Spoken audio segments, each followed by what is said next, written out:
Chaz Smith. It is our very first show of 2024. Welcome back. Not missing a beat, David Lee Scales. We were here in the dying hours of 2023.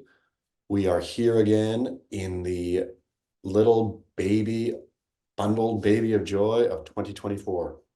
Here before anybody knew what a podcast was, here through COVID, nonstop, week in and week out. Just Iron Man streak, us and Cal Ripken Jr. to the moon. Doing the work. That's it. Um, how was New Year's Eve? It was not great for me. How was it for Ooh, you? did you get sick? I did. My goodness gracious. Here's the excuse me. The chickens finally came home to roost to David Lee Scales, and not because I have not been drinking my AG1. AG1, of course, has kept me fortified and strong all through the years, wonderful and great. But there's one thing that AG1 could not solve for me. What A, is it? a sin that it could not paper over. Let me Uh, guess. Overindulgence. nope, not Oh, even that. Not even that. I was sensible. I was on a taper program for all vices. But years ago now, maybe 20, 30, almost, maybe even 30, 20 something, long time ago. Uh, I think I might have shared this before. I was working at Disneyland, driving the submarines, and I called in sick one day with tuberculosis. I feel that I finally caught tuberculosis, and that's what happened. So, you yeah, and Doc Holliday. me and Doc Holliday just like are dying, coughing gasps. I gotta, How do you know it's not COVID? well, I don't think it was COVID. I woke up right before. I think it must have been the day of our 2023 program. Woke up with a weird little tickle in the chest and thought, "Oh," it's just like when you feel like you've breathed down a feather or something, and you just keep trying to work that feather out, and it's just not going anywhere. But I felt fine. But by that evening, the feather had ballooned, and I had collapsed into a fevered state of messiness. So How long did it last? I felt it felt like interminable, but I felt started feeling better ish a couple days ago. I'm probably 78% now, but still have a lingering tubercular cough. So three solid bad days and you're in recovery on day five. Yes, even though it felt, but one of those days was like I mean, of course, we've had nonstop wonderful swell here. One was the actual best day. It was kind of between swells, but there was still tons of surf in the water. Everybody had been surfed out. The way it was coming in was all peaky, and so it was just beautiful. I stumbled down to the beach with the wife. The wife went out surfing. I had no energy, could barely even keep my head up, but just sat on the bluff and stared out and was woefully depressed until I saw a longboard get smashed against the rocks. That made it better, but That became a beach grit story. it did. It made Well, it better and became a beach kid story.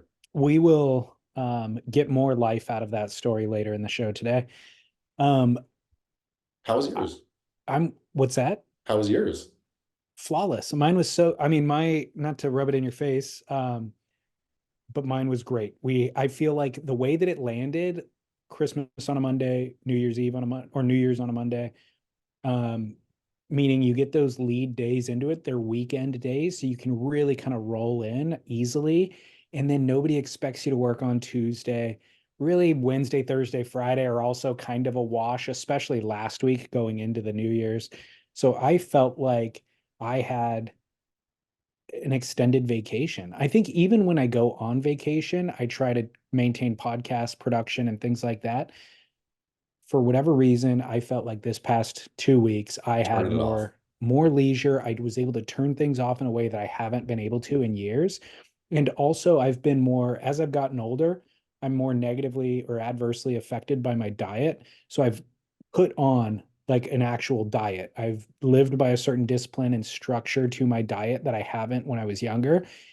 Yet when the holidays came around, I let all that go as well. It was like, you know what? I'm going to have a couple cocktails in the afternoon. I'm going to eat whatever I want to eat. Bag of chips. I would never normally have a bag of chips. Freaking loved indulging in it every minute. And then at the end of the 2 weeks, was super excited to be done with it and get back on a structure and schedule just so I could feel good again, you know. So when did you restructure and reschedule? Tuesday, Wednesday this week. I enjoyed Tuesday off the day after. And then Wednesday I got Got back back on the on, program. started running, or, got back to running, no alcohol, no excess calories at all, no sugar, stuff like that.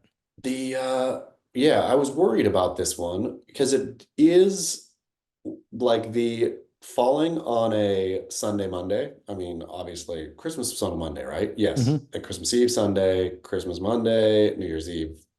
Everybody knows the way this works. But yeah, like it really did blur whole 2 weeks where thankfully I did like getting sick was my check-in of like I couldn't do anything anyway. So I came out of disease or I'm coming out of disease feeling like purposed, clear-headed, ready to go. Watching the daughter though, like like this is going to be the struggle bus to get back onto school. I mean, she's been doing ballet all through this nonstop. Mm. But getting back onto like, okay, you got to wake up and start getting on your schoolwork and all this kind of stuff is going to be a harsh, harsh Monday. Yeah, it is. But honestly, I don't know. She's so young. I guess everything's different when you're that age. I'm at the stage where I actually prefer the The life. regimented structure of my normal life. I Yeah, feel better. Like when I took those 2 weeks, it wasn't a full 2 weeks, but when I took those 2 weeks to just let live however I think I want to it's not how you live, want to live. it's not. I was living gluttonously and I felt crappier every day, all day as a result. When I'm drinking the champagne and it's hitting my lips, that's a great moment.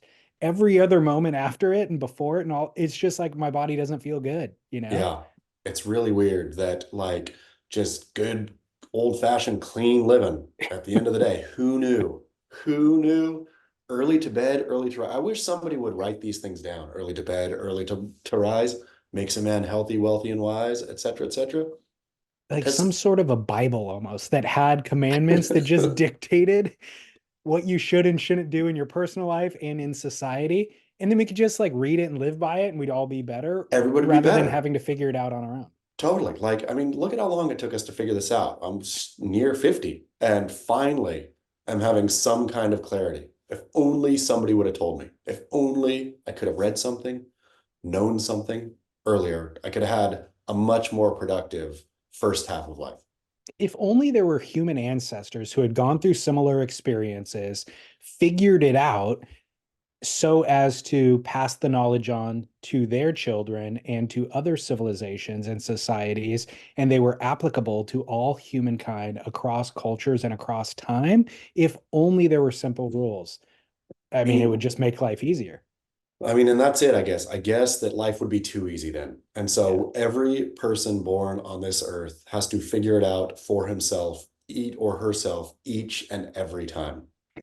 Yeah. Well, oh It's well. great. So it goes with life.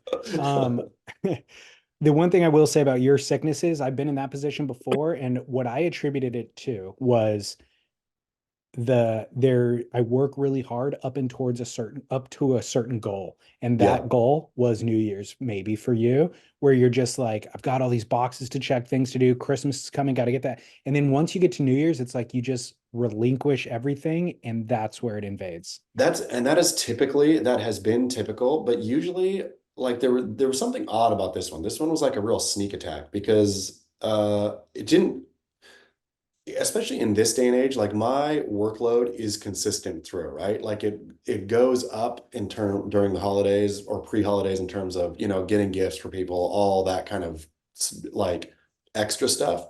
But in terms of every day is the same, every day is Groundhog Day for a surf journalist. Like I mean, same for you and I, right? It's every week a podcast.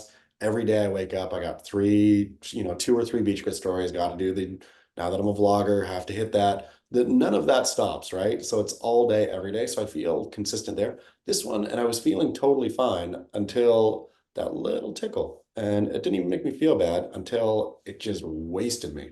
You're Wasted. overlooking a huge stressor in your life up until that day, which was ballet performance. That is true. That's probably is true, actually. it was the letdown after the ballet. You were building up to that, it took a lot of energy, physicality, and then boom, that was the fall off Done. the cliff. Man, Whereas I your gotta, daughter, on the other hand, has maintained the regimen and she's doing that's fine. true. Daughter had ballet on Christmas Eve and ballet again on New Year. I mean, she's ballet on New Year's Eve, ballet every other day in between. Yeah. Right. That's why she's doing fine. Yep, exactly. Um, do you have any Never New let up. Year's resolutions this year? What was it? Yes, I did. Sorry. Sorry. People Brutal. are gonna love this podcast. Yes, I did. I made a practical, sensible New Year's resolution that I've thus far, 5 days in, lived by, Wow. which is uh, don't leave things half done.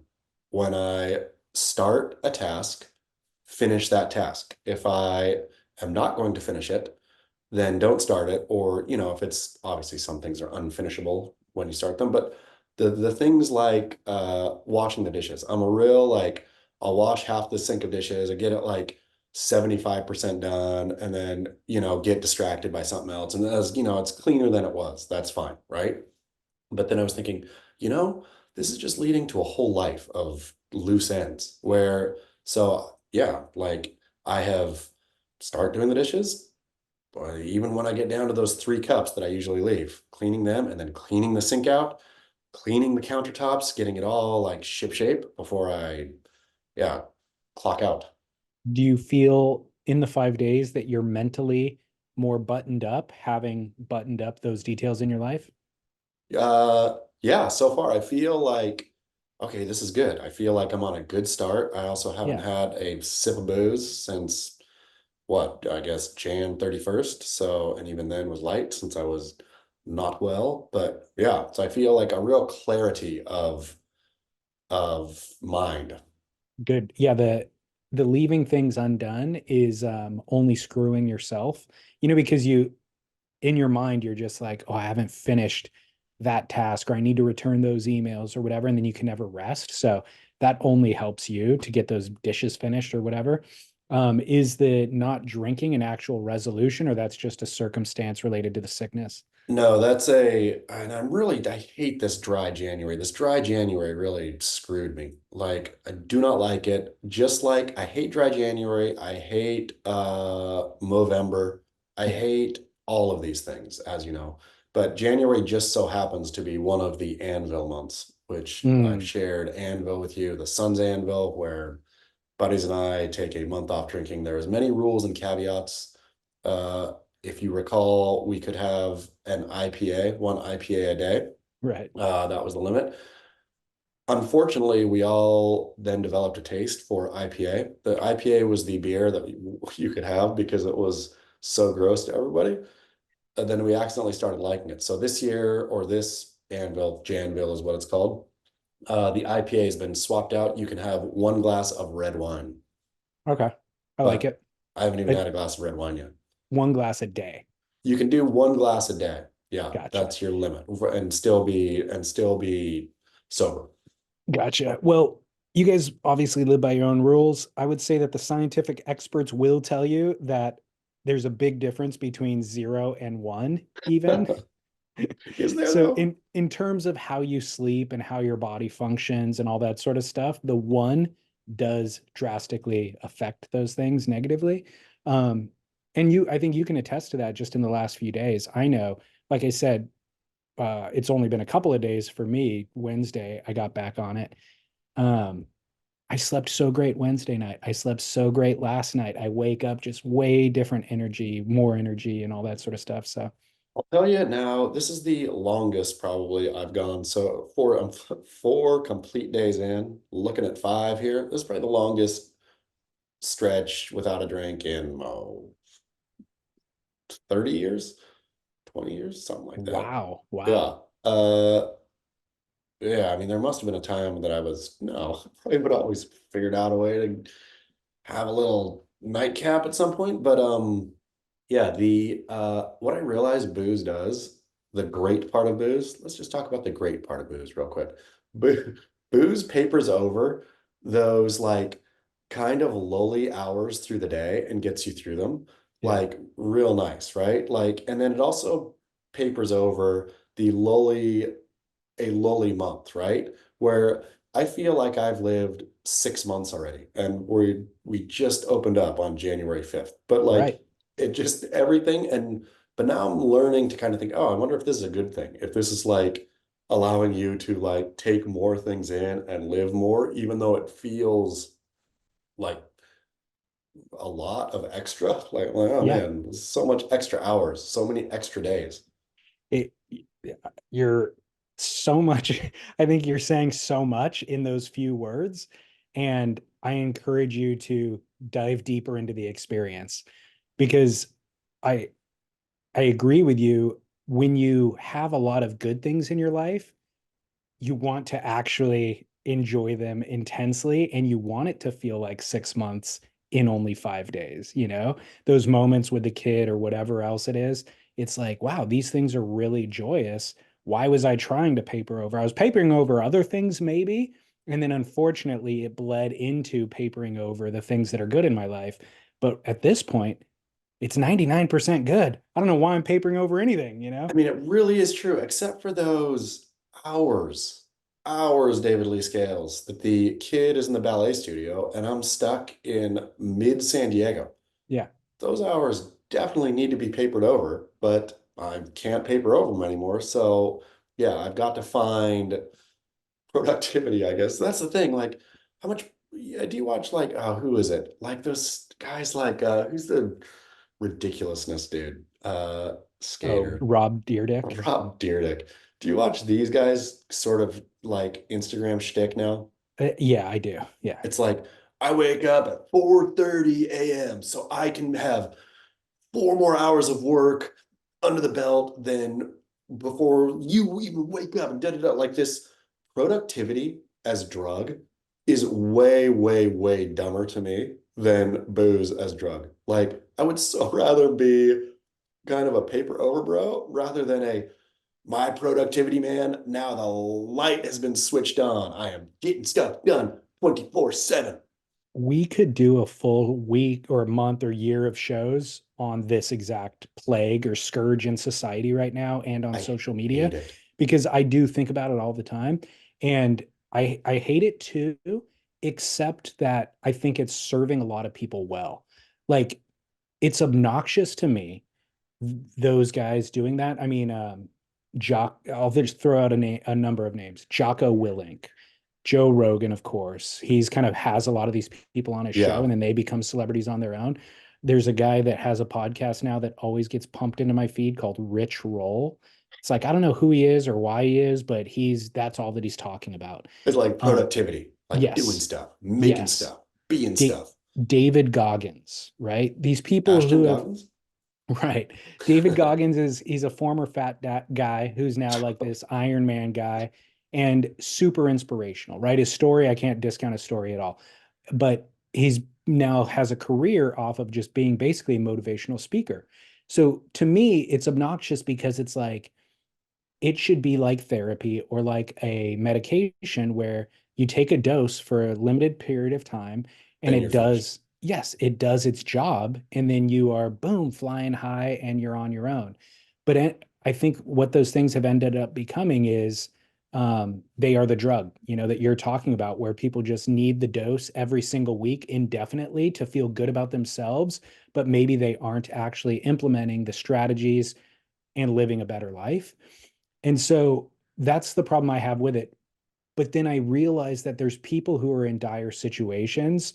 Like I don't need that daily dose. I don't need the weekly dose even. But there are people who, are lonely and they maybe have unfortunate genetics and Yeah, genetic deposition, whatever. And so they need that to just keep them going day to day. but guess what else there is for them? Booze. That's what booze is for. I would way rather, I like, in terms of the scale of evil, I put Rob Dyrdek style, this style of intentional, like purpose-driven, blah de blah, every hour matters thing. I put that evil above sitting on the couch and just slugging beers and watching TV. If it is, um, If he's a Nobody's charlatan, if he's a charlatan, you know what I mean? Like if he's a snake oil salesman or the uh what televangelist that shows up in town and makes you believe that everything's going to be better by believing in this thing, then yes, that's more problematic. But booze, on the other hand, is an actual depressant. Chemically, it's a depressant, and it yeah, but won't get you off the couch if that is bo your end goal. booze is not promising you anything other than to feel better. I think Rob Dyrdek is saying you're going to feel better, better, better by being a rich man like me and waking up at 3, and now I'm going to wake up at 3 a.m. Yeah. I saw some funny Instagram post of somebody who talked about how they wake up at, what was it? It was like, I wake up at noon. Uh, but it's the day before Rob is waking up at 3. So I'm getting an extra, whatever it was pretty good. That is hilarious. Yeah. Well, Rob's also promising.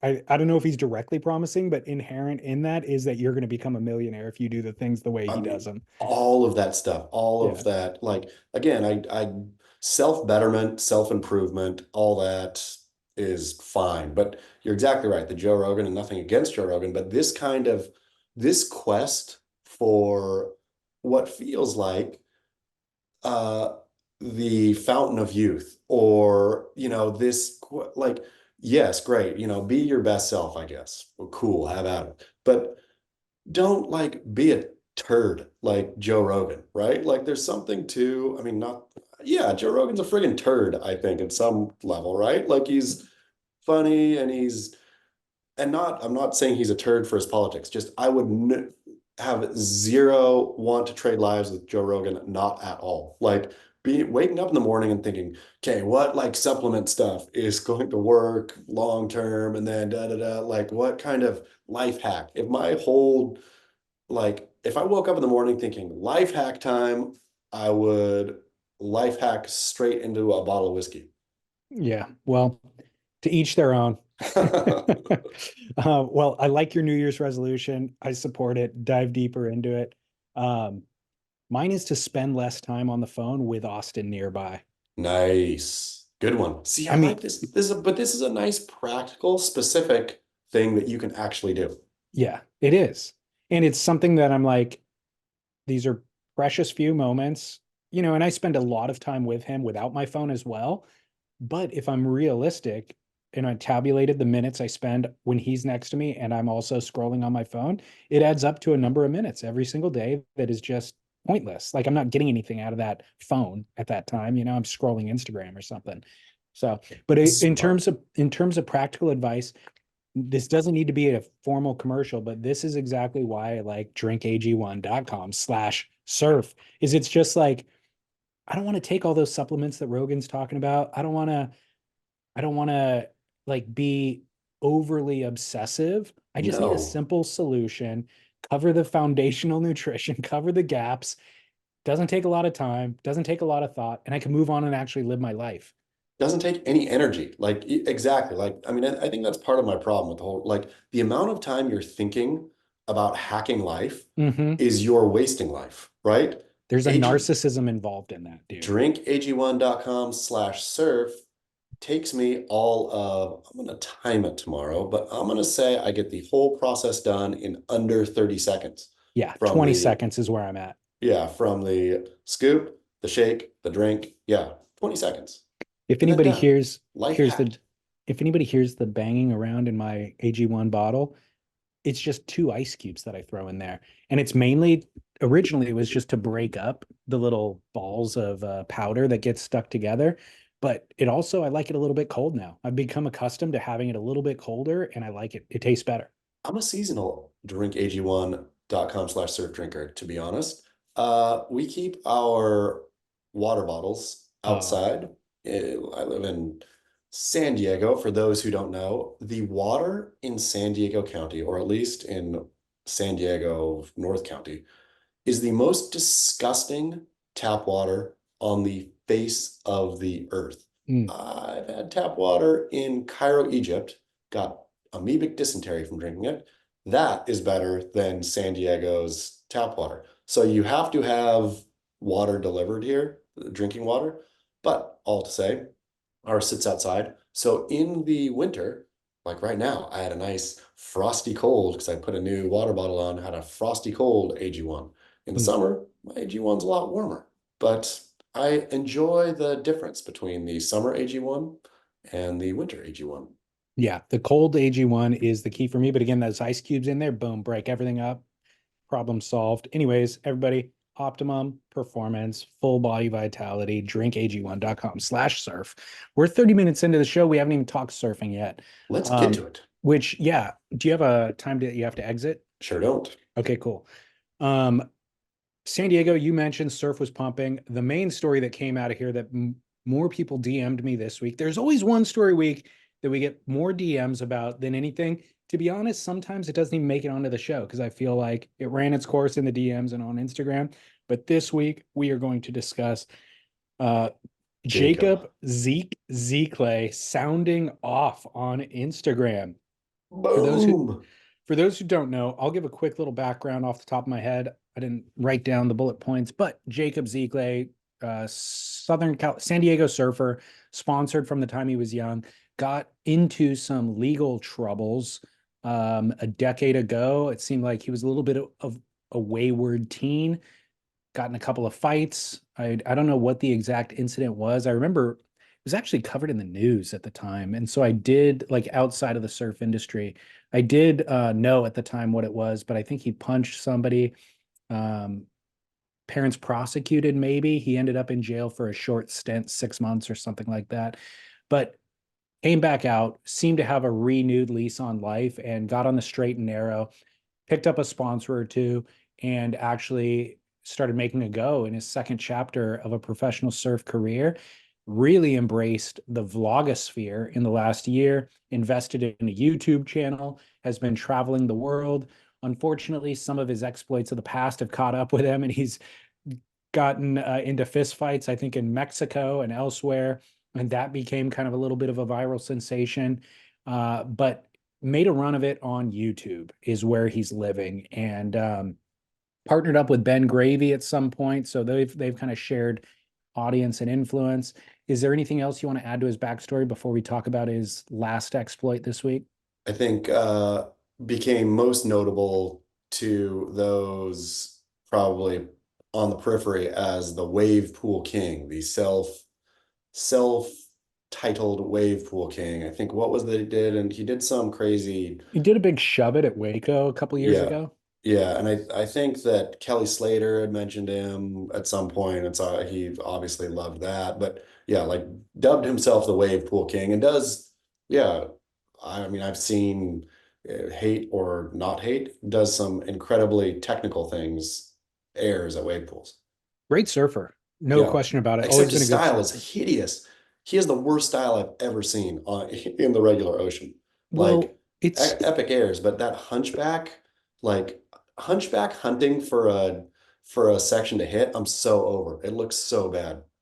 Yeah, look, style in the water is a reflection of your personality, I think, and his rings true right there, like um he has kind of an abrasive personality and his style reflects that.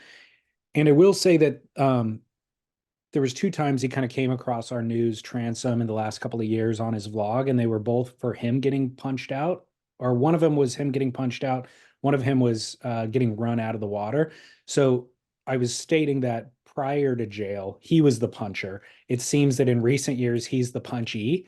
And but as you dig into those stories, it seems that he brings his abrasive personality and his camera crew to surf spots and then ends up getting accosted by the locals there, and he's not necessarily fighting back. It's not like he's the bully in that exchange, but he is creating a scenario where people feel a need to punch him out.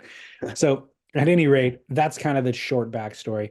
He pops up this week in the news because after the day of days, after the swell of swell, the run of swells that San Diego has had, and then the day of days, he got on Instagram in confessional mode, cussing into his own camera, calling out local photographer and photographers. And then in the Instagram comment or caption, he said, "Stop selling our spots and stop selling out our clips. All my friends are working on making a surf movie right now, and all these filmers keep blowing out our clips and for YouTube profit. Whack, it needs to stop. In the confessional, he says, basically, we're out here working. We're out here, even us YouTubers are out here trying to bag clips so that we could publish through our feeds. We're the ones putting our life on the line. But instead, you guys, filmers, show up on the beach, film everything, and then publish immediately to YouTube that night, revealing it's day one of the swell. What you're doing is you're attracting more people to come surf on day 2, day 3, day 4. You're showing all the lineup. You're not concealing the spot in any way. You're showing landmarks. So everybody's going to know exactly where the waves are going to be pumping tomorrow. And our clips, you're publishing our clips on your feed. And so we don't even have proprietary usage of our own image when we want to publish this content, and cussing out and calling out people. What are your thoughts? Man, I'll tell you what, my thoughts on this are of two ways on each issue, like, and both extreme ends of the thought paradigm. On one hand, I love the idea of locals, of Zeke is from La Jolla and that La Jolla crew kind of, hey man, this is our spot, or these are our spots. Like, we're gonna try to enforce, he went somewhere, I think that I read about, it was a comment or whatever that he made about, like, we're doing what our elders taught us to do, and da da da da da da. We're all, which we sit here all the time and talk about how localism, dying localism is a bad thing, right? And so on one hand, I totally appreciate people like Zeke trying to enforce some kind of order. On the other hand, it is completely hypocritical and nonsensical because he's out there doing it all the time too, right? It's not like he is a underground charger who has, the respect of surfers for, hey man, this guy's not doing it for clout. He's doing it for pure into it, right? Like, this is Yeah. his thing. Zeke is doing it for, he's as cloudy as anyone else, if not the most, right? He is needs this YouTube stuff. If not, he like, yeah, like he's doing this, blowing out even his own spots, right? The idea that these places now that those raw clips like showed the landmarks, everybody knew where that, everybody knew that wave already. They Yeah. didn't need that raw footage. That wave is heavy and hard to surf by itself. And so I think it's kind of self-regulating. Sure, you might get some kooks out there. But then also, which of Zeke's great clips out there got spoiled, right? I don't see any, and I don't think there was any, which Albie Layer called him out on Instagram. Sorry. The Sorry. tuberculosis is Yeah, real, dude. tuberculosis is real. But so those two sides. I like the idea of localism. Zeke is like this righteous thing that he got on. Like, yeah, man, you're kind of a hypocrite. Uh, then the second part, really burning filmers seemed unnecessary. And it wasn't just filmers, it was specifically Jimmy Wilson that he was going after. Like, it was undeniably and only Jimmy. He went, Who had done that. He didn't say Jimmy specifically, but he but said Jimmy was the one who was at that spot and published the footage that night in of raw raw, form. that this Yeah. said raw form. It was all of it. And Zeke was saying not filmers, he was saying filmer. There's this dude, we know who you are. Yeah. It was specifically directed at Jimmy. As soon as, and I know one of those kids in that crew who I just happened to be talking to after this happened. And the kid was like, yeah, this filmer came and he was like, everyone was pissed at him. Everybody's so mad and da da da da da.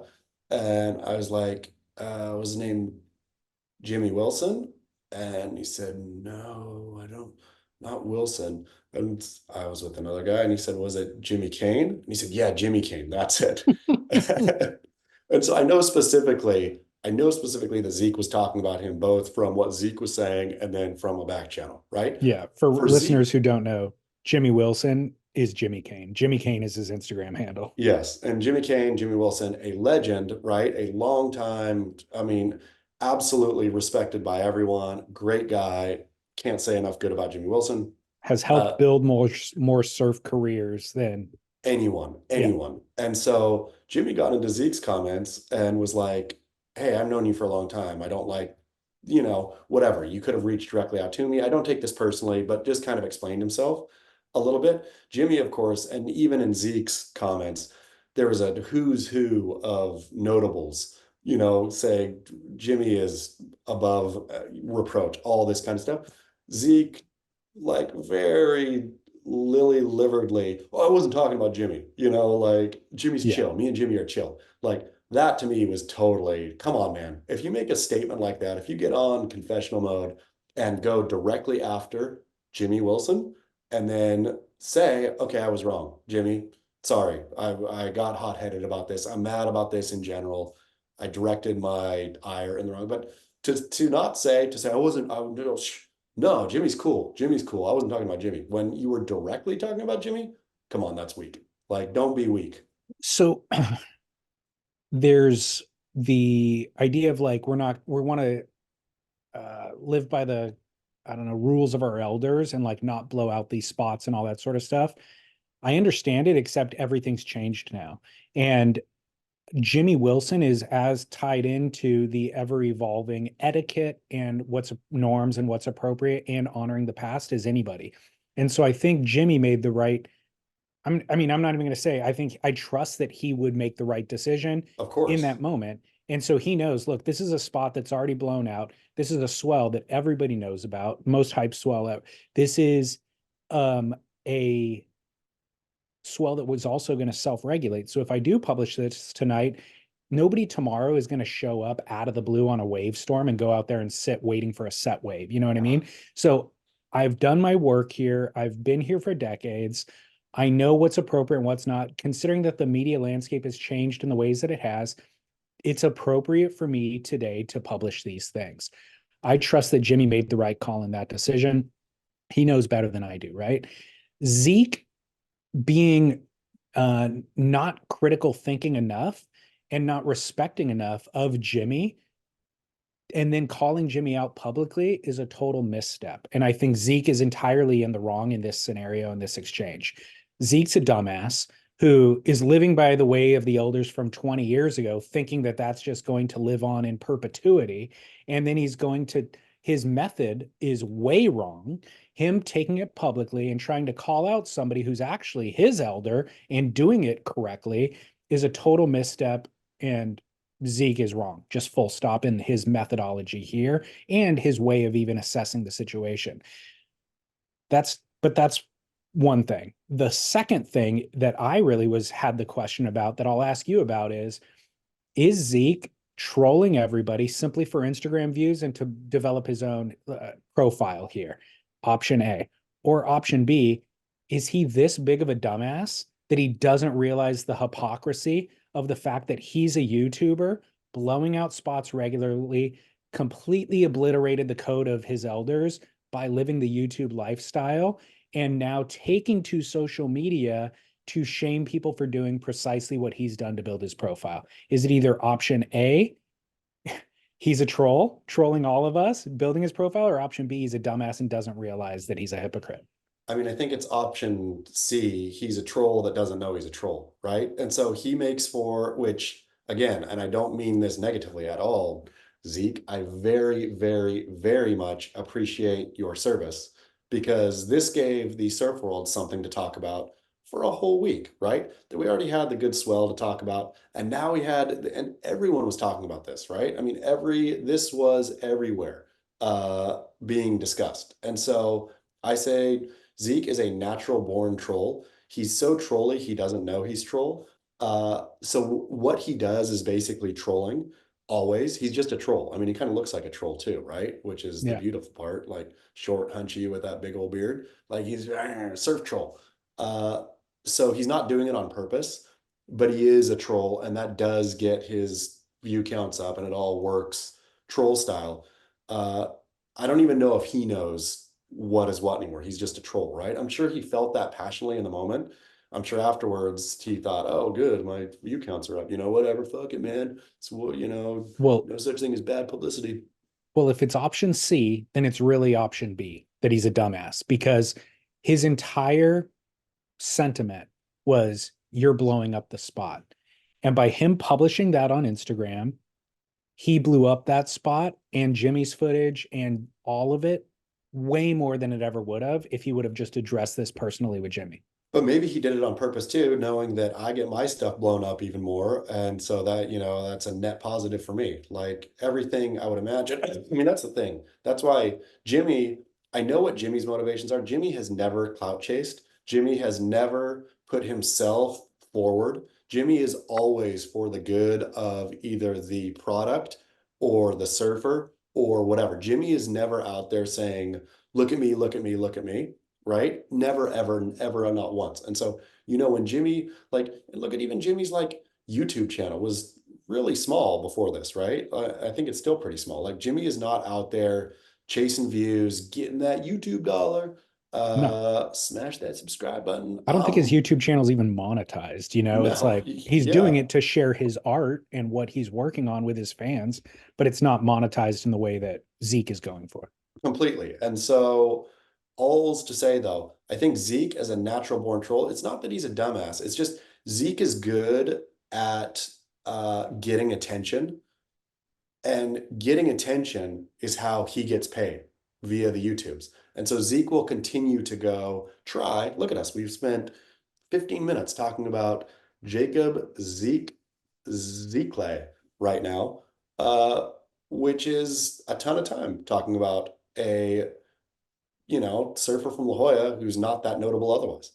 Yeah, B level or C level Sea surfer, B level, level, yeah, C level vlogger. yeah, yeah. And So he so that's what I has. think. He's good at getting attention. He got attention, so he's not a dumbass. This is his whole model. This is what he's doing. He's not doing it consciously. He's doing it from it's all coming from the beats of his little troll heart. It is. I think you're right. And I think that that is his intention it, more than it is protecting the spot, Oh respecting yeah, the elders, being able to surf in, good waves by yourself. Attention is above all of those sure. things. And so it's absolutely representative in that post because if he wanted to protect the elders, protect the spot, you would never post any of that. No, he would have just gone quietly to Jimmy and said, "Hey Jimmy, there's a new sheriff in town. You're not coming down here. I know you're respected and all that, but don't do that again, or Would you else mind deleting? consequences." Would you mind deleting the video? Yeah, like there's a way to actually regulate, and that's the thing I think with all of the real, heavy lineup enforcers around the world. You don't know their names. You don't know who they are, right? You know them when you see them if you paddle out at a heavy local break, but they're not the one out front typically making news, right? Right. Like I think the exception to that rule is Pipeline, which has so much attention on it that everyone, even if you don't serve Pipeline, you at least in times past, you knew the Kala Alexanders and the Kyborgs and the Right. Eddie Rothmans before that and all the, I mean, not that he regulated pipe, but the like Pipeline has such a spotlight on it that those guys can become notorious. But every other spot in La Jolla, it's not like La Jolla has a big old spotlight on it where the crew who regulates out there, who knows who they are, right? Yeah. Yeah. Totally. Or who would know, I You know what I guess. forgot? This all reminds me, but I forgot to tell you a little bit of good that our discussions have done here potentially. 2 weeks ago, we were talking about the YouTuber who will remain nameless, who showed up on the Oh, North Shore trying to get barreled. did he get chased out of the North Shore? The video ended up deleted. Like I never Yes. published the video, but a friend of mine messaged me. He goes, "Hey, who was that? Where is that video?" So I sent it to him privately, just the link to it because I had the link copied in my notes. So I just sent him the link. He tried to open it and he goes, "Video's gone." I'm like, "That's weird." Well, checked my DMs later. That YouTuber DM'd me, and What'd you say? he's like, "Dude, I know you guys hate me. I'm sorry if I misstepped by publishing that video." But and he was very apologetic and is like, uh, took down the video. Right. But did you say, I don't care about you? Like, I've No, seen more. I didn't reply actually. Oh, thank you. Good job. I've seen more weepy, I'm super sorry from that dude than ever needs to be. Like, don't apologize for stuff anymore. Just don't do it to begin with. Don't be a dumb shit. Don't be a YouTuber. Yeah. Well, it made Get me to feel be, bad. It made me feel bad though. The you should part of not it feel where, bad. well, the part of it where he's like, I know you guys hate me, blah, blah. I was Good. like, this has nothing to do with you. I mean, strangely, it has everything to do with you, but it's just that you're representing Yes. this culture of things that is happening right now. I don't know you personally, so I couldn't possibly hate you.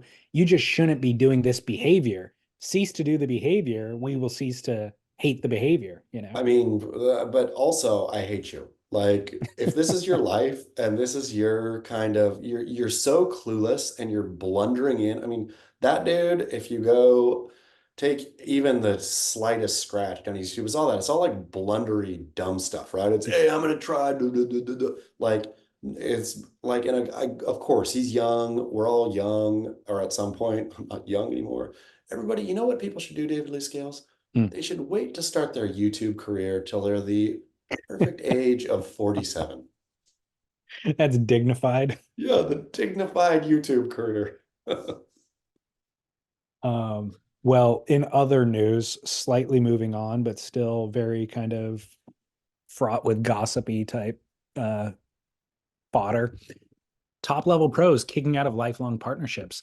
Bunch of news this week of the Gudauskas brothers, who you would think would be on vans for their entire life in the way that Nathan Fletcher and Joel Tudor I thought they have were like, exited from their partnership with Vans. I honestly thought the Gudauskas brothers were like at this point, and I joke you not, like C-suite level executives at Vans. I I thought they know. were like had like pretty up there in the corporate ladder jobs at Vans, and they also, of course, continue to serve and promote the band. But nobody promoted Vans more than the Gudauskases. Of course, like your Nathan Fletchers and your Joel Tudors. It's kind of like you think of them and you think of Vans.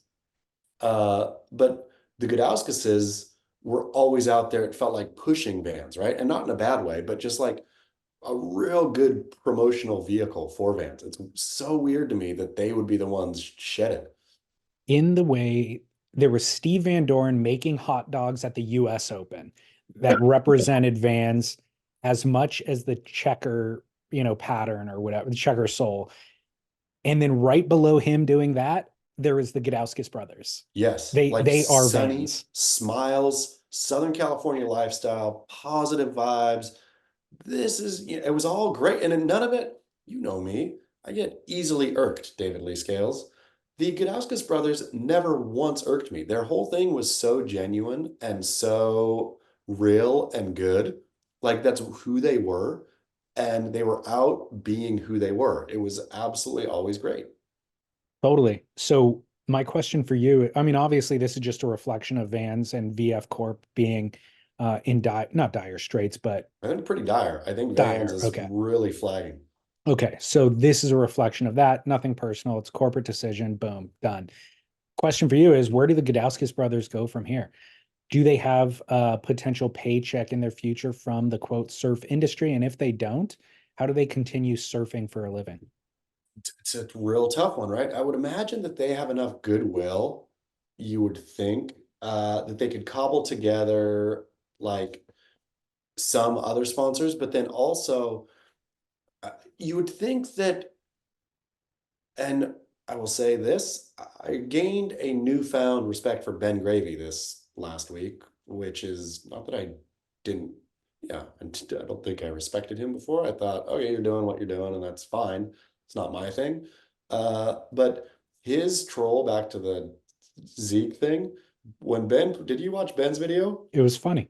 And I had to watch it multiple times to think, okay, he had such a fine line on satire there. I couldn't tell that if he was being serious or kidding for the first like 3 or 4 watches. And then on like watch 4 or 5, I was like, okay, he's kidding. That is brilliant. He got me. He got me where I had to really study this video. So anyway, congrats to you, Ben Gravy. That was a well done troll of the whole situation. Response video to Yeah, Zeke. it was a responsibility to Zeke. Very funny.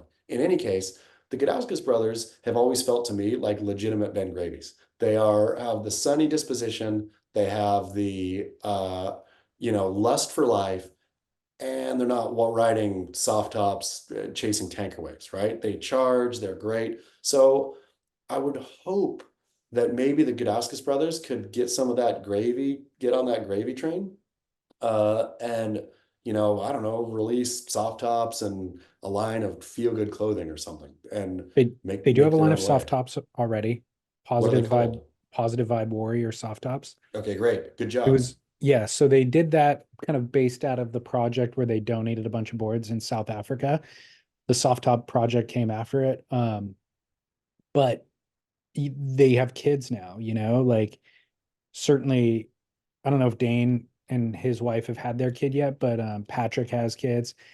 And do they want to live in selfie mode and publish to YouTube every 2 times a week, and that's No. just a whole different vehicle. And I don't see them pursuing that at this point in their lives. I mean, watching the amount of uh yeah, and I don't know how Ben Gravy is in my feed these days, but I guess I follow him, so I guess he is. But watching the amount of chase you have to do to live that YouTube life. Yeah. I mean, he's here, he's there, and it's more than that. Like, it's one thing for a pro surfer chasing swell. Uh, like those YouTubers are not just chasing swell. They're like chasing. You're chasing swell, and then you're chasing a story once you're there on the ground with the swell, and then you got like it is a 7 days a week, 24-hour a day, get that content, which yeah, I can't imagine as a new father or something. No, and then it's publishing that stuff and then living online, responding to the publication of it, responding to what you did last week or yesterday while you're generating more content today, and then forecasting where to be in the next week or two. Yeah. It's a crazy level of chaos. I mean, I don't know how, yeah, like, and I don't know how you do a family at all. I mean, I don't know Ben's how you relax. isn't Ben's wife. I mean, Ben must just love it, right? It must be the way he relaxes. Well, I think anybody can do it. Look, people build corporations and careers or whatever at a certain phase in their life. You can do it 80 hours a week, 100 hours a week when you're in your 20s. Maybe you could do it 60 to 80 hours a week in your 30s, but you cannot do it indefinitely. You have to transition at some point, which is probably why he has a line of surfboards now. It's like a slow transition into letting that business generate income, and then you can kind of take your foot off the gas. The problem is though, the business is Ben Gravy. It's not like he built a business, like if you build Microsoft and you Yeah, spend 120 hours a week building Microsoft, and then and eventually Microsoft runs Microsoft. Ben Gravy can't run Ben Gravy. Ben Gravy has to be front and center. Like Ben yeah, Gravy can't. I mean, that's what the people like, right? And people are not going to buy his boards. The Ben Gravy board is not like, oh, this board is so sick, it sells itself. Nope. right. Like Ben Gravy is the one who sells that board. Yeah, it's a real paradigm that or predicament pickle that he's put himself Paradox in. is what it is. Well, the other big sponsor news that I really liked actually was Kalia Yeah. Moniz, candid assessment of the corporate takeover of surf culture and her not willing to participate in it. She published an Instagram video, which was really well produced. So well produced. It was a piece of art. It was 5 minutes long, and she spent the first 3 minutes really lauding Quicksilver and Roxy and the position that they allowed her to be in for 18 years of her from the time she was 17, I think it was. And then also nodding to Lisa Anderson and her role with creating a brand for women that showcased women surfing, that built product that was for women, all that kind of stuff. So she spent the first 3 minutes being grateful, and then spent the last 2 minutes saying why she's no longer working with the brand. And the details there are that she signed the best contract of her life, renewed the contract with Roxy, signed it in 2020, best contract of her life. And then there was a clause in the contract that allows Roxy to cancel it with 30 days notice at any point in the contract. And so I guess recently they exercised that clause and offered her 90% pay cut. They're like, hey, we can't afford to pay this anymore. We will offer you 10% of the contract if you would like to remain on Roxy. So she opted out of that. And so she spent the last 2 minutes of that Instagram video saying, the reason why I'm no longer going to be working with them is basically what we do and our surfing, my family legacy, what we do is invaluable, and it's not worth this small amount that this corporation who's really coming in just to pillage the culture and offer us peanuts for it. It's not worth it anymore. So I'm kicking out. Like, I'm going to represent, she didn't say where she's going actually from here, but she said, Tenore. we'll see. I think even Tenori wouldn't necessarily be the best fit for her. Like, my question, kind of in reflection of this and so much of what's happened, is just, does this model even make sense anymore for an athlete who has their own channels of connecting with their audience? She has 750,000 followers, so almost, 750,000 followers. Is there any value in long-term partnerships with a brand like this? I mean, you'd think so, right? You would think because Kalia, you would think would not want to be in the business of manufacturing and shipping and figuring out her own brand, right? Like, That's not the only other option. but what, like small time, like 3 months here, 3 months there, a little bit of this, a little bit of that. Yeah, individual posts, or yeah, go model for somebody, take a modeling gig that they pay you It just whatever. doesn't, I mean, I get to see the back end of this, right? Like I get to see the back end business side thanks to the wife, and it doesn't work. There's not enough money there. You can't cobble together enough of this stuff. People still they don't want, I think, a face for a quick hit. Like they'll do that with an influencer, right? They'll go get and God That's what bless she it, is. That's what she is at this point. At 750,000 followers, I think that's where she's going. yeah, but like, look at that Anastasia Ashley. Talk about hustling. Like she hustle, hustle, hustle, hustle for everything, and it's a grind. And not that Kalia should be above doing the grind, right? But there's she should get tuberculosis is what she should do. The it just doesn't work that way. There's like the new economy of I'm just gonna do a post for somebody and da da da. Da. All of that is baked in, and there are deals out there for a kind of baked in Instagram partnership running 3 months with these are the deliverables and all this kind of stuff. But that's not the future for Kalia. Like I think the future is definitely not Roxy, obviously, and I think that what I think Volcom, Billabong, Quicksilver, Roxy, Ruka, what are the other ones? Hurley, any of those ones now, any of those brands, any surfer who has clothes in their closet from those brands should donate them to the poor. And no surfer should ever buy one of those things again, right? Now, all they do is represent corporate rating. Basically, you have ABG, Authentic Brands Group, and you have Blue Star Alliance. Both of them only are licensing things, right? And so and it's not like they're poor, it's not like they care, or they're, need money, or they're billion-dollar companies that chew up. And why they're chewing these brands up is for what they represent, right? Like it's for the lifestyle Yeah. associated with it that the Lisa Andersons and the Kalias and all that have gone and created, especially for Roxy, like where it's this idea of going on surf trips with friends, blah, blah, blah, blah, blah. Nobody should buy those brands anymore. But I just think that, yeah, some brands need to come up that do support. And I don't think it will support, I think the industry is forever changed, right? Like there will never be another kind of monolithic where it's surfer owned, paying money to surfers. Like imagine the days of where Quicksilver paid for the crossing.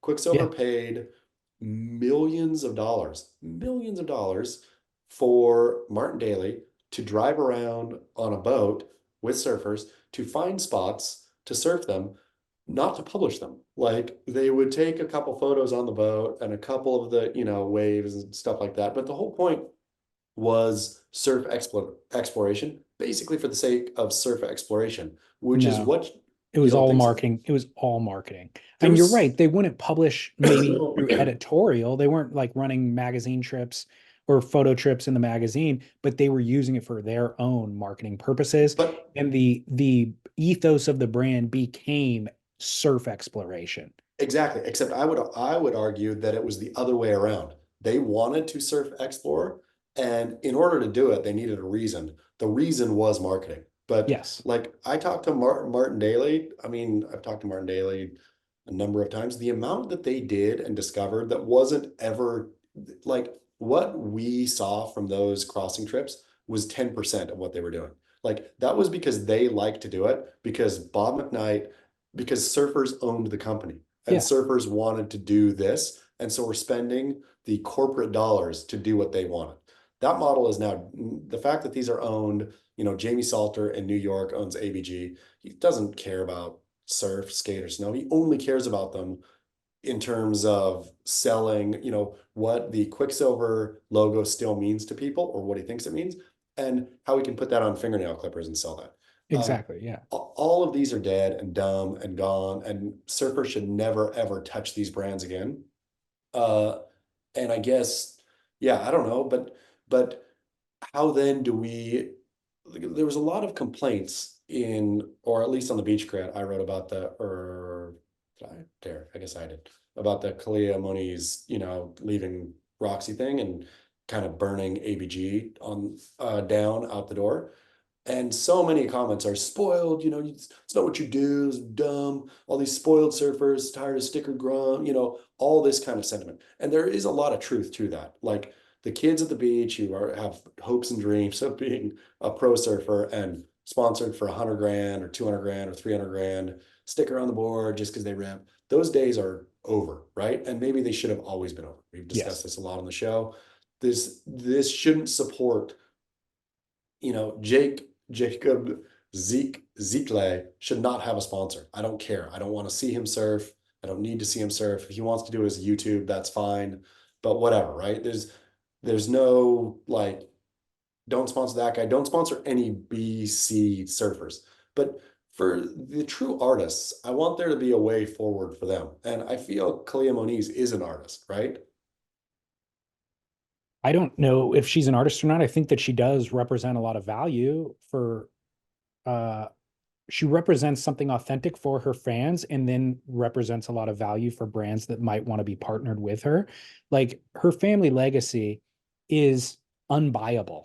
You know what I mean? Like that is something that it just represents what everybody would want in their life. Like this incredibly tightly knit family from a place that is paradise that you would hope to be born into. They all have an incredible talent in the water. Like that is gold. So, and she's authentic. Like she's a multiple time longboard champion. She's incredible in the water still to this day. Mother, wife, all this stuff that anybody would aspire to. So I think there's for her fans, they want to follow her. They want to know what she's up to. They want to watch her surf. So a brand would want to be aligned with that.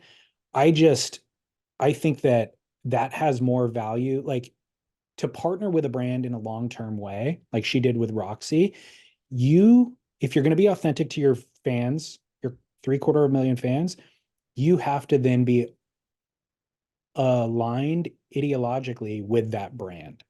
And they are now a corporation and she's no longer aligned with them. So it would be detrimental to her own brand to partner with them in a long-term way for a big paycheck.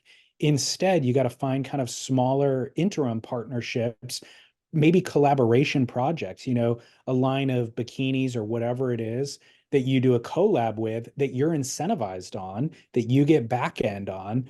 And in the way that Jordan once partnered with Nike or still does, and there's huge incentive, there's huge upside there for him to be himself and build that brand and then benefit from it. I think those are kind of the way of the future. Small interim things like, look, I'm getting a new sunblock. They're going to pay me 30,000 bucks. I'm going to unbox it. I'm going to use it and I'm going to tag them 10 times in the next month. Like I'll take that 30,000 bucks, but then I'm also working on a bikini collab that we're going to roll out over the course of a couple of different seasons. I'm going to get back end points on that. Like you have to be thinking dynamically through all these ways and then publishing through all your channels and hoping that your fans buy it.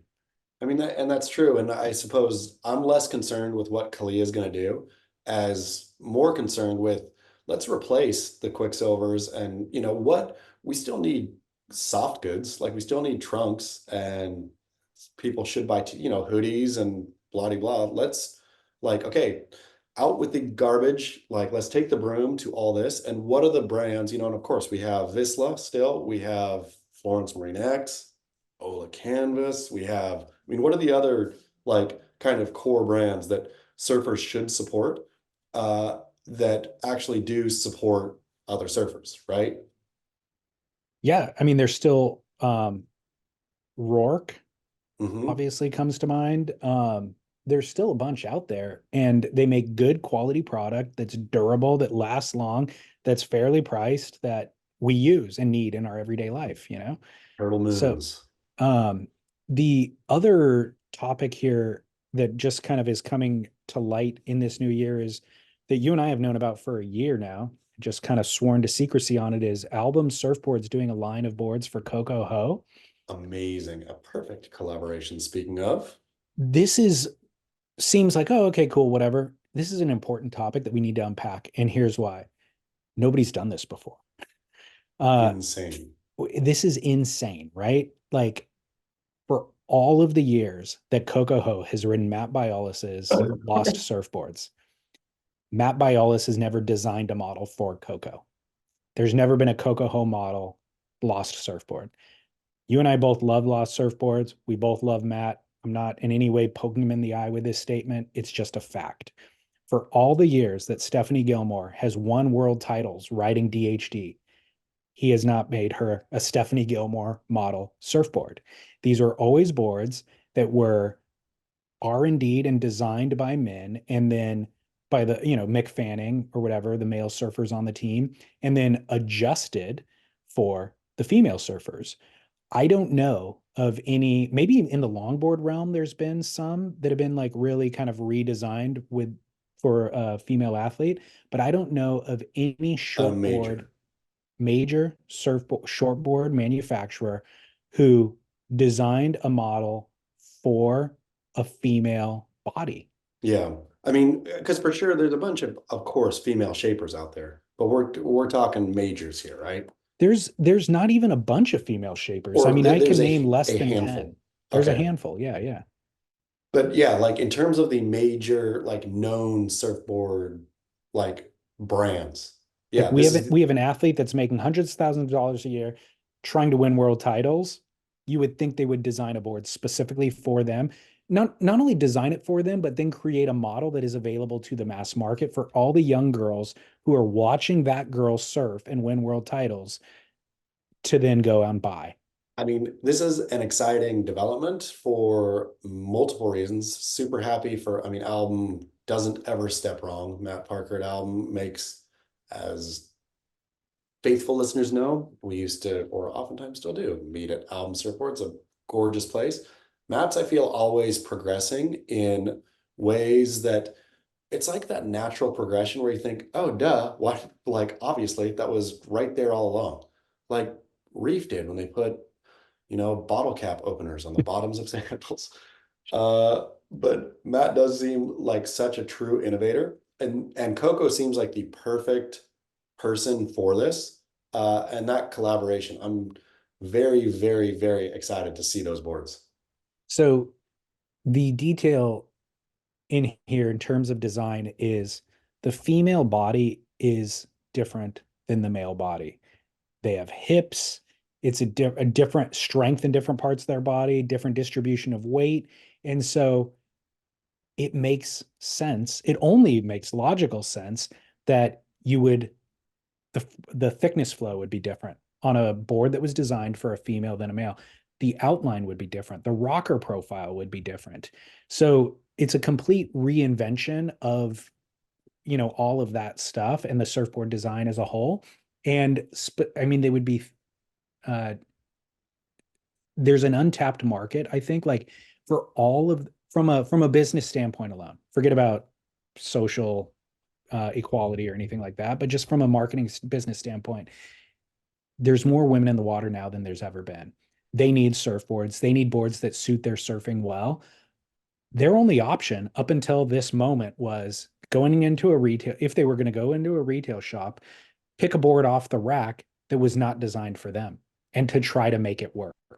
And so this flashpoint moment of like, we've redesigned this with a top level athlete that we're going to then, collect footage on and be able to publish to showcase to these young girls something that's built for you. I think it's huge. Is there any promotional material out yet? Any videos, or She was there a soft launch or It's officially launching, I guess, on January 15th. okay. When I talked to Matt a few months ago, he said January 1st, but when I just kind of saw the stuff, it says January 15th. There's an Instagram account. The brand is XO Coco. So XOCOCO. And so you can probably let me just check the Insta real quick. Yeah, it's XO Coco Surf is the Instagram account for the surfboards. Great. So follow Yeah. it. I'm And gonna have to I don't know where this ties in. Um, but a couple of months ago, she had taken a number of those boards on a trip, and Caitlin Simmers was riding them. Stephanie Gilmore was riding them.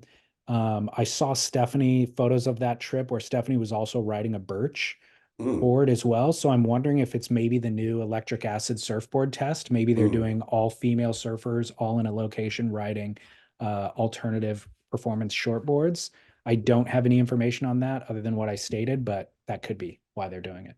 Be looking forward to seeing that. But also, yeah, can't wait to see how those boards go. And love, I mean, Coco is the perfect, perfect uh spokesperson, perfect athlete, perfect ambassador. I Coco agree. Ho can't beat Coco Ho. I agree. Kalia Moniz and Coco Ho right up there at the top of this stuff. Yep, Um, Harry Bryant really scored one there if they're still together. well, and this kind of the Coco Ho is relation to what I was talking about, rethinking your own brand, your own equity, how you interact with brands. So to see Coco, and it might have been Matt actually Parker who came up with the idea and pitched it to Coco, but for Coco to recognize, like, yeah, I've been in business with Matt Biolis for 20 years probably. I see value in doing this other thing. And I probably have to have a conversation with my current sponsor about about leaving and what that looks like and all that. So I commend Coco for seeing the opportunity here. And I think that it could uh, change the business as a whole, and that there could be other surfboard building manufacturers who take a page out of this book. And then a decade from now, we're all looking back going, why did that take so long? Great to see. Um, Speaking of partnerships and good fits, we have a long time listener, friend of the show, in fact, who I've met a couple of times at the boardroom show. I know you've met him in person. And a couple of years ago, he reached out to me with a business proposition. What was it? And it felt like a barrel or not to me. It felt like so many other barrel or nots where it starts off as almost an offense to the senses, to my delicate sensibility, like Crocs. You pitch Crocs to the barrel or not, and it's like, I don't know, those things. If you're not a chef, I don't know why you'd be wearing them. They look kind of silly. Why do they have holes in them? What is this weird synthetic material that they are made out of? Until you slip your foot into that crock Like, and aha. wait a second. Yep. This synthetic material feels better than like a pillow from heaven, right? It's like feels And like the moon it and kind a of feels, turtle shell. it almost feels as good as a Turt Moon sandal. Um, and then you become a convert and you're Yeah. like, but quiet, I'm just going to do this in my own home, right? Like, no, I'm Ish. not going to wear these things No. outside, right? Until you need to go outside and you feel great and you don't want to uh, wear a lesser shoe Yep. outside. And so you're only kind of embattled by your own previous your shame related to your own previous judgment, right? And you That's just it. kind of got to embrace it and move on. Anyways, this listener reaches out. His business is called Weekend Vans. The kitted out Sprinter van that has plagued San Diego parking lots for the last decade.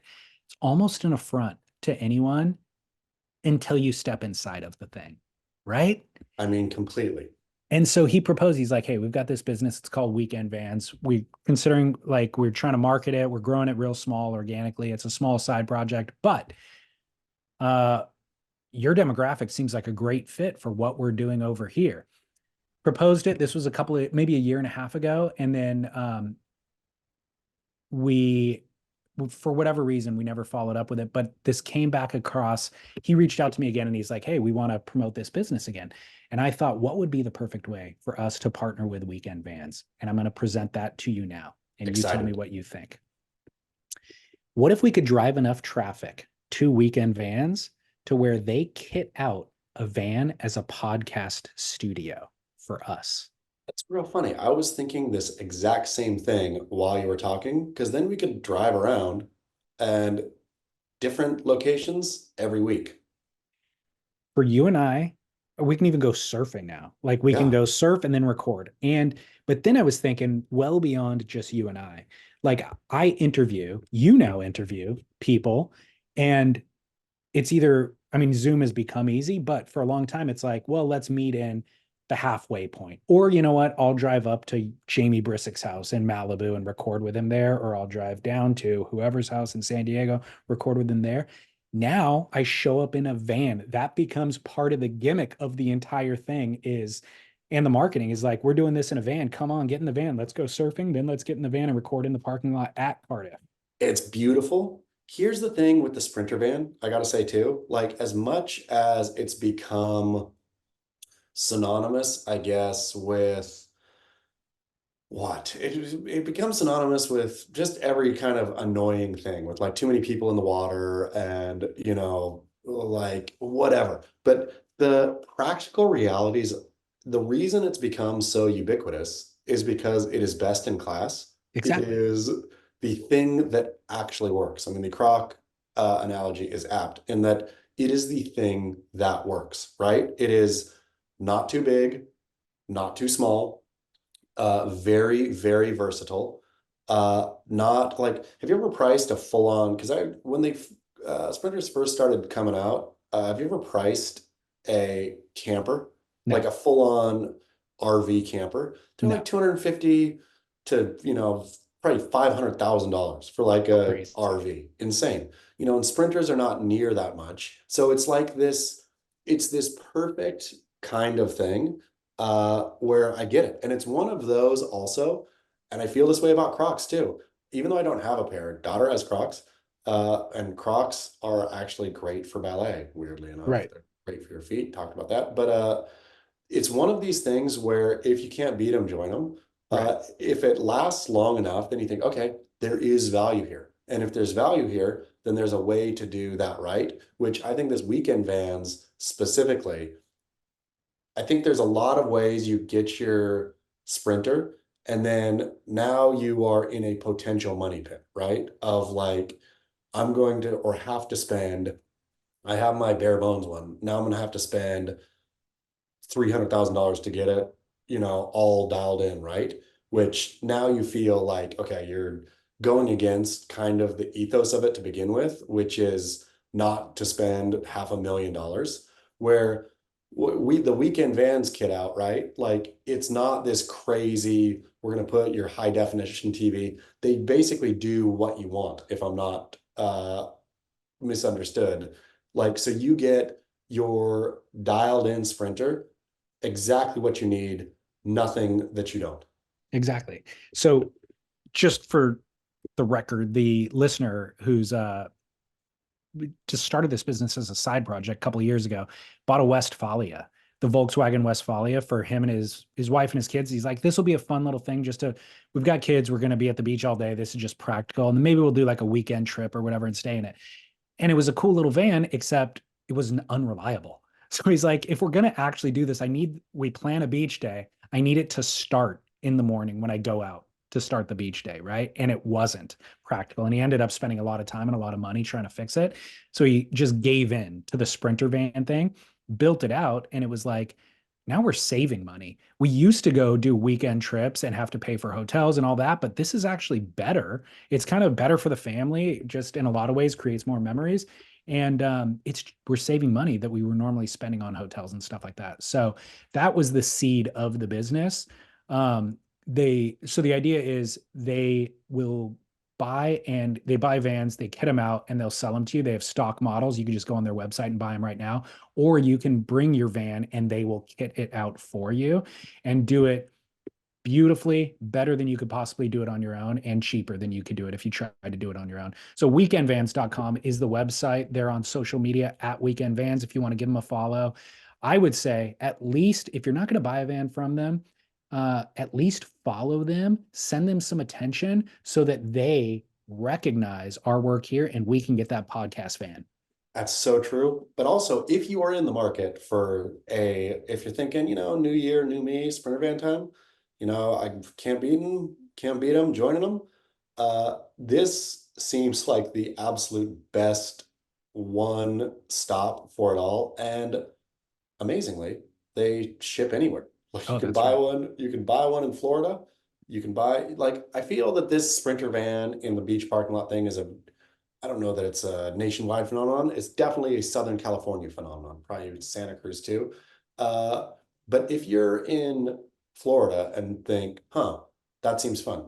Apparently, Sprinter vans, and who knew this, are super easy to ship anywhere. So they will Yeah. kit you out and ship it to you in Rhode Island. Yeah. Sit a bruisey. They're based in San Diego, I think Carlsbad. And so they do have clientele there, but he said they've shipped a ton of them on the East Coast as well. So check them out, weekendvans.com. I need my podcast van. I will wrap it in Weekend Vans logos if they need me to, whatever, but we're coming for you. We want this podcast van. Podcast van. Exactly. Chess Smith hates surfing. Last week, after you and I finished recording as your tuberculosis was developing, the reason you had a heart out was because one Chris Cote was coming over to record an episode, your second ever guest. Chris Cote, the positive voice of professional surfing, his very self. How did that go? How was Great. that episode? Great. I mean, Chris, I love Chris. I've always loved Chris. I first met Chris, David Lee Scales, way back when I was probably I don't know, 20. Uh, it was, I think, pitching a story to go surf Lebanon. And me and Buddy drove down to Oceanside, which was then the offices of Trans World Surf, to talk to the then editor Joel Patterson. You met Joel Patterson? No, I've never met him. I Great guy. remember his name and the bylines though. Yeah, and then Chris Cote, I remember him popping in the room. He was super funny, young. So this was a literal almost 30 years ago. Chris Cote popping in. Have known Chris Cote since then, off and on, but have always like Chris, or not off and on. I've known him since then. Full stop.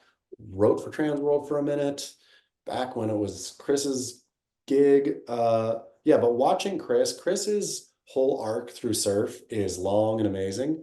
And I think Chris's positivity, right, will grate on a podcast. That is just Chris. I had Todd Richards, they do the Monday Mass together. Todd Richards, legendary snowboarder, is Chris's podcasting partner on the Monday Mass, which is a great action sports podcast. He said that he's been trying to get Chris to say something negative for like 2 decades and cannot do it. Where it's just who Chris is. And yeah, it's the older he gets, kind of, where he just has great perspective, and it's always a positive perspective. It's the World Surf League's fault that they have not paired Chris with a curmudgeon, uh, because that's what the booth needs, right? They just keep adding positivity. Chris should be in the booth, and then they just need a grouchy dude in the booth with Chris. Yeah. Yeah, it's pretty remarkable. His streak of positivity is unrivaled. He is like 1,000,000 and 0 positive for the win. People come at him pretty hard at times too, and he doesn't crack the veneer. No, he'll always engage. He's always there. Like, he doesn't take himself so personally. He said during our chat that his superpower is forgiveness, Mm-hmm. which I thought was fascinating and great. But he said he just forgives really quickly. Like, Yeah. he's able to forgive people. And so people will say something hurtful. He'll take it in. He'll think, that hurt. I forgive you. And He said he gets riled up for a minute, but he's yeah, quick to which forgive. was which was great. I've gotten some of that riled up bits from him once or twice. Yeah. I've gotten a text more than once. Twice for sure. One time, the reason why I remember it specifically was I was driving over a mountain pass and his angry text came through. She's like, like, who the hell are you? Where'd you come from? Why are you talking crap? Like, I had said something critical about him at the time. I don't even remember what it was. Um, And then I went through this mountain pass where I couldn't reply to the text. So it was like I had a very rational, calm response. Like I was like, "Oh no, dude, you took that the wrong way. Here's what I really meant to say," but I couldn't send the text. And so it was like an hour, hour and a half to where I then come down the backside of the mountain and he had already apologized after before I even got to send my text. It was like he was like, "Oh, I'm sorry, I just got worked up. I get it. It's fine, whatever." And I was like, "All right, well, Amazing. I That's solved amazing. that." But yeah, I clicked play on that video. Here's the way I engage with a lot of internet or YouTube videos nowadays is title catches me. I'm like, I'll click play. And now it's your job to keep me here, And if this doesn't engage me, I'm out. Oh, yeah. I watched the whole 25 minutes with Chris. I mean, which is testament to Chris, right? Chris is he's just an interesting dude. Yeah. Yeah. Well, and it had a lot of views, by the way. It was like whatever. Yeah. I don't even remember what it was at, but it was like I was shocked at how many views that had in such a short period of time. So, Yeah. congratulations on becoming a successful vlogger right in front of our eyes. And I would like to again encourage Jacob, Szekely, the rest of you, just put pause. Wait until you get 43, 44, 45, then start your vlogging career. That's the way to do it. That is one way to do it. Why don't you have him? Who's your next guest? Do you have any I, ideas? yeah, I got a couple in the hopper, but they're all like committing for later in the month, so I gotta hurry up. And got any thoughts? No, well, Jacob Szekely, if you're interested in giving him more of a platform. Yeah, kind of not really, to be Yeah, me honest. neither. Me neither. Okay, well, let's go to commercial break, and we'll be back with other news and Barrel or Not. All right, Chaz, we're back. Great. Dude, John. John. I need to Keep post that video today. There is video evidence now, scientific video evidence of how exactly their faces align. a listener sent that to me. I was like, I don't even see the morph. No, it's the It same was the person. most subtle morphing that I have ever witnessed in my life, so much so that I had to like really focus to even identify that there was a morph taking place. No, you sent it to me, and I said, "Yeah, I've seen this picture. It's Right. John Florence, or is it John Daly?" And whoever, who's he standing next to again? DJ Khaled. Yeah, DJ Khaled. And then I had to watch. I said, "Yeah, seen it. Oh, duh." But then watched it again. Think, "Oh no, this is changing imperceptibly." Yeah, this isn't a photograph that you're looking at. It's actually a video. Yep. Crazy. John, Totally John, crazy. and John Daly, the Yep. exact same person. The one and the Um, same. in more Turt Moon news, listener DMs me. He's like, Merry Christmas. Sends me these photos. I don't know if I could show them, if they'll even show up if I just try to hold up my camera um, or hold up my phone to show you. He's like, my son just bought me this coffee table book, and I open it up and there's these Jeff Hornbaker photos of Kelly Slater in a A turtle turtle shell. shell. Kelly Slater wearing a turtle shell on his back. You have to send me that. What is the book? He told me, and I have to look it up again. But look at this, multiple photos of Kelly with a Ah, real life. cosplaying. He's a turtle cosplayer.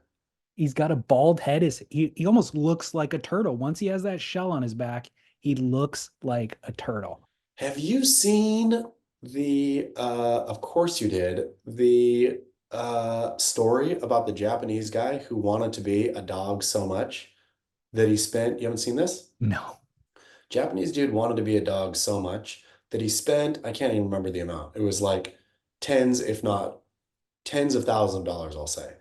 Tens upon tens of thousands of dollars, making a like lifelike dog suit that he could wear, and he like crawls around Japan like a dog. That I have like not cos seen this. I Yeah, cannot he believe this. cosplays as a dog. This is Kelly Slater. Kelly Slater is cosplaying. He was born in the wrong body. He wants to be a turtle. Well, we were originally making fun of like he is connecting a turtle and a moon to try to make, like, the marketing gobbledygook that he is making up to try to sell these sandals is so nonsensical, right? Like, he is just trying to connect these dots. But I didn't believe that he loved turtles or moons. Now it turns out I'm wrong. He has a lifelong affinity with turtles, and that is the representation of the sandal. He was being honest, and I just undermined it. I mean, that is crazy though. Like, I mean, to dress to do that, and dear listener, I guess you're gonna have to go to the show notes or to Oh, beachgrit.com. I've got it right here. I looked it up. Yeah. Oh, what the book is? Yeah, he said, my son gave me this book for Christmas, Kelly Slater for the Love. That's the name of the book, Kelly Okay, Slater Kelly. for the Love. So these photos will appear on both Beach Grit and the show notes, surfsplendor.com, definitely when the show is published. But if you're listening and trying to get a picture of this, it's legit Kelly Slater wearing a giant sea turtle shell on his back. One, he's honestly on the ground, like he's a turtle. The It other looks like he's one, going to kiss the sand. yeah, it looks like he's like actually being a turtle. It's not funny. It's not like it's Kelly. Honestly, this is my life as a turtle. And the other one, he's got the turtle shell on his back and he's looking over toward the camera, making a turtle-like face, like Yes, a he's down pursed his frown. lips in a Yeah. way that stretches them out wide like a turtle. And so none of this is ironic or satirical. None of this is funny. This is Kelly, like, yeah. I wonder. When does something like this tip over into mental illness, David Lee Scales? When you like, I mean, is the Japanese guy who spent tens of thousands of dollars to be a dog, is that mental illness or is that just a great hobby? Is Kelly wanting to be a turtle mental illness or just a fine little thing? I, I'm no doctor. So who am I to say? I mean, it really is a fine, fine line because in one sense, it's crazy. And in another sense, I wish I had that level of passion for something in my life. I mean, what would it be? My wife and kids, like a normal human being.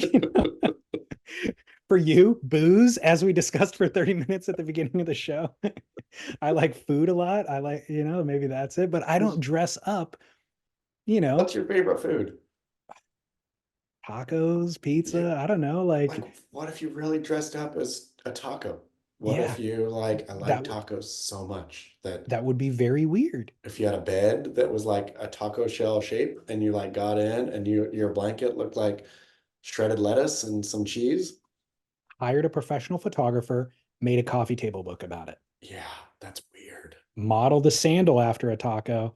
Got on here next week and tried to sell everybody my taco sandals. It's getting weird.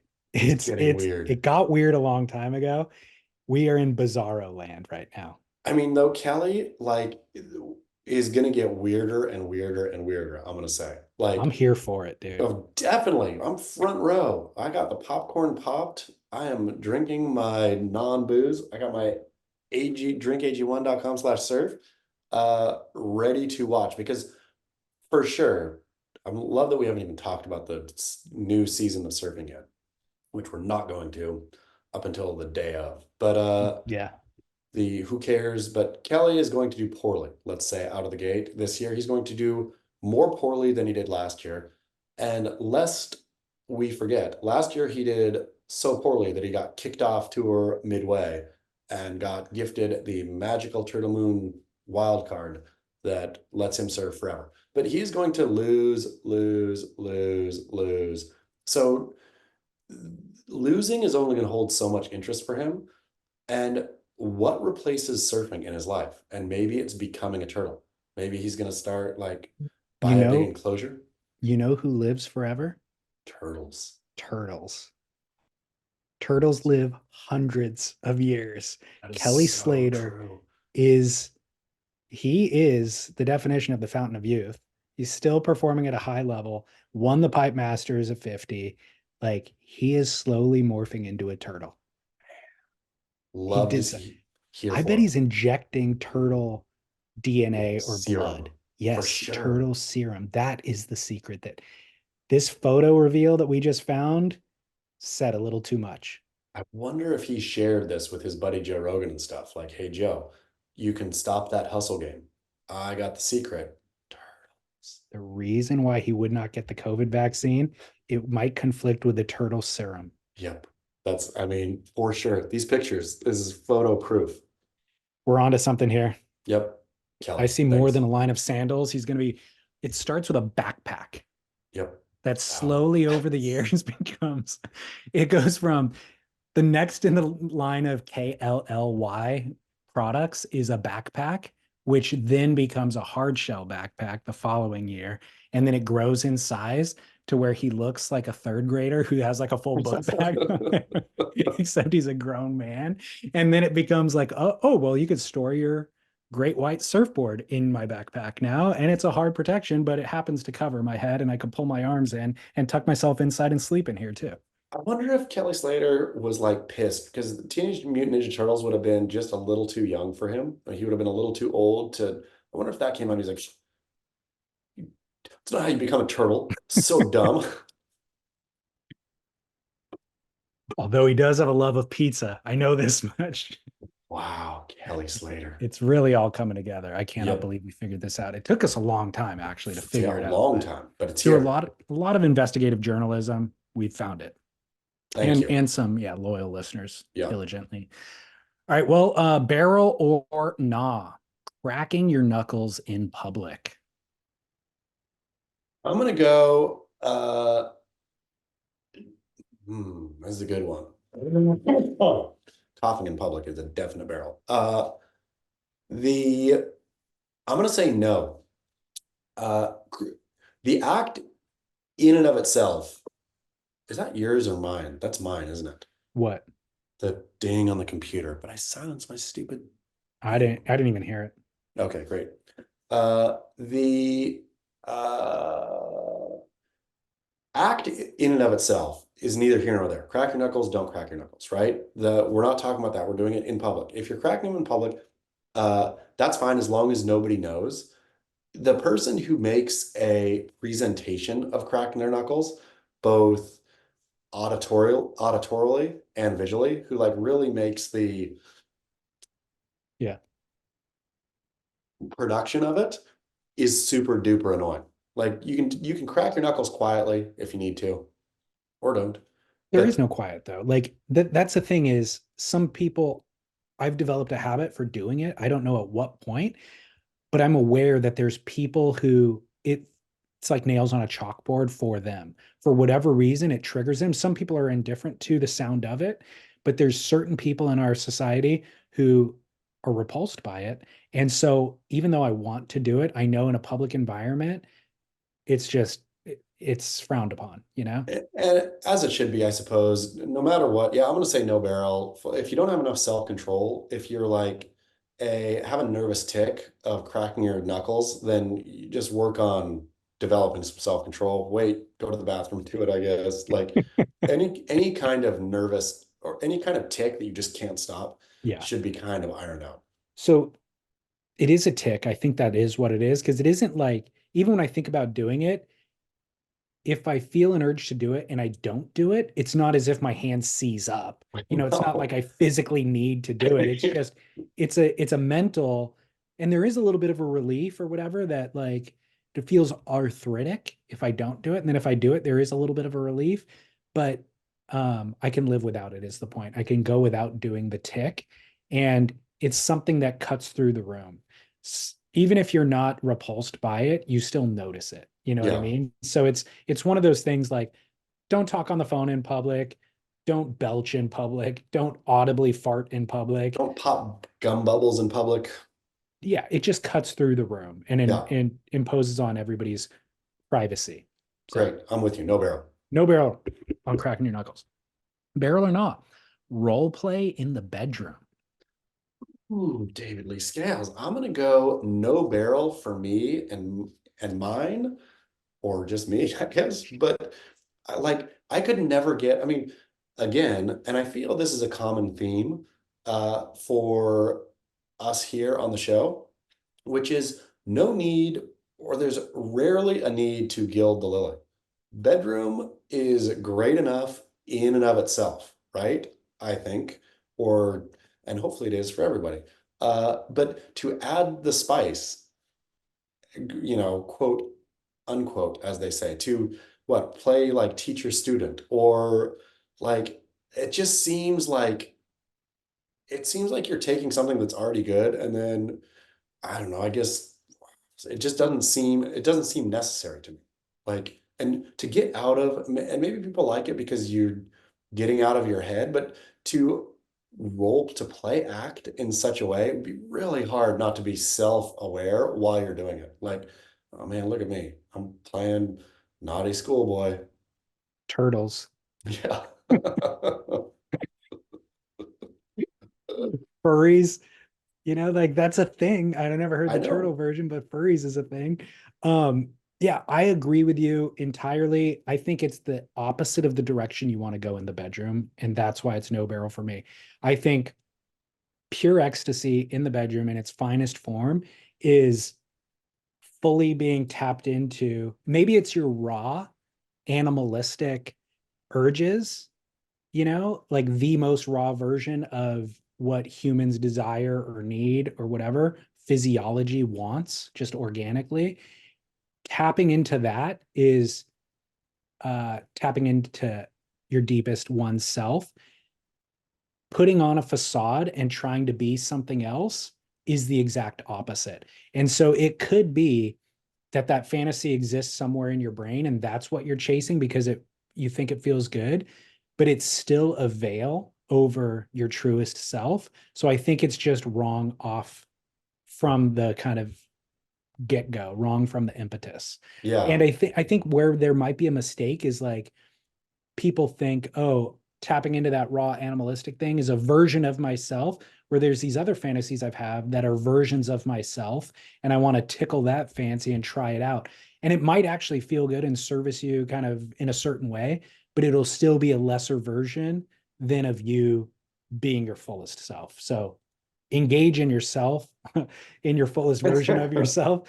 And it's easy to shy away from, or you have insecurities that you try to get away from, or whatever. And it's like, no, that is the way. I think that's where you want to go. Yeah, I agree completely. I mean, obviously, caveat, Kelly in that turtle shell, it does seem like that might be work for him and his is Yeah. to both do turtle shells. And because it does seem like that is part of Kelly's true self. It, I guess it's revealed to have been. Yeah.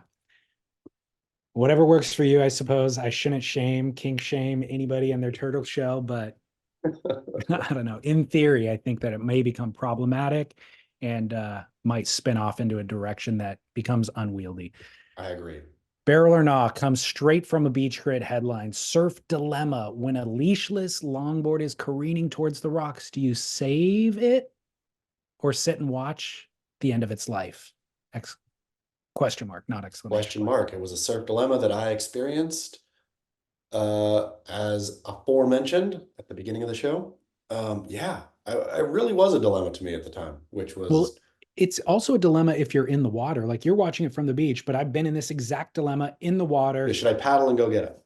I'm paddling out. That guy lost his leash. It's within my paddling distance where I could just grab it for him, push it out to him, swim it out to him, or let the thing go. And if there's rocks on the beach, it's even a greater dilemma for me. I mean, completely. So I was sitting at the top of the bluff, as stated, sick as a dog. I had shoes on and whatnot. Then scrambling down. So I saw this thing coming. I thought at first it wasn't going to make it all the way to the rocks. I thought, okay, it popped out the back. He's going to get it. He didn't. Another wave came. And then I saw it was really making its way toward the rock. So I half stood up and thought, this is just, I don't have the energy and whatever. But then I also thought, look at this guy paddled out without a leash, right? Like if you're going to paddle out without a leash, but still, like to be, well, you take your medicine, man. Like I've never been that kind of guy either. Of like, you made a choice, you live by your choice. Like that's not my real, MO either. Of like, yeah, people make mistakes all the time, right? Like, and just because somebody did something doesn't mean they deserve all the